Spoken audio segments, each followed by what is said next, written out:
Mae bobl sy'n cysgu ar y stryd yn rhywbeth sy'n dod yn fwy a fwy amlwg. Mae unrhyw un sy'n cerdded strydoedd yn dinasoedd a'n trefi ni yn siŵr o sylwi faint o bobl sy'n gorfod cysgu yn yr awyr agored. Mae ambell i gyngor wedi dweud bod na ddim angen i neb gysgu ar y stryd, ond eto yn y gaeaf ofnadwy gaethon ni ar ddechrau flwyddyn eleni, mi o'na ddwsinau o bobl yn dewis neu'n gorfod cysgu yn yr eira yn lle mynd i hostel neu i loches brys.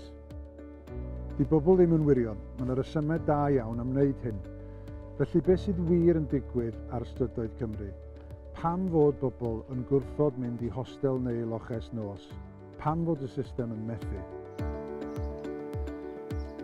Dwi'n abertawe heddiw fel llys genad Shelter Cymru i siarad wyneb yn wyneb â phobl sydd â profiad o fyw ar y stryd yng Nghymru, ac i ddeall yn union genddyn nhw be mae bobl digartref ar y stryd yng Nghymru ei angen. 2 places in Swansea.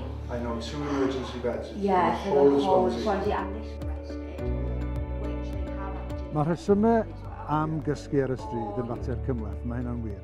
Ond ar yr un pryd, trwy siarad efo bobl sy'n mynd drwy'r profiad eu hun a gofyn iddyn nhw be maen nhw wirioneddol isio, mae bron pawb yn deud yr un peth.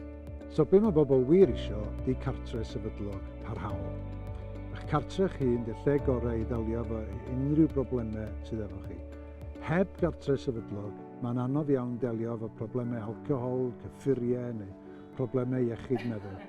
This is actually my experience of homelessness with my daughter. Wow. So I'd like you to have that if you want. Thank you so much. Mae bobl yn stuck ar y stryd am ei bod nhw'n sal.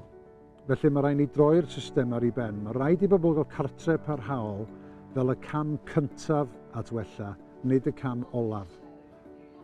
Mae yna angen tai ar bobl digartref, mae mor syml â hynny. Os da chi'n poeni am hyn, ymunwch â Shelter Cymru fel cefnogwr ymgyrchoedd i roi diwedd ar ddigartrefedd yng Nghymru.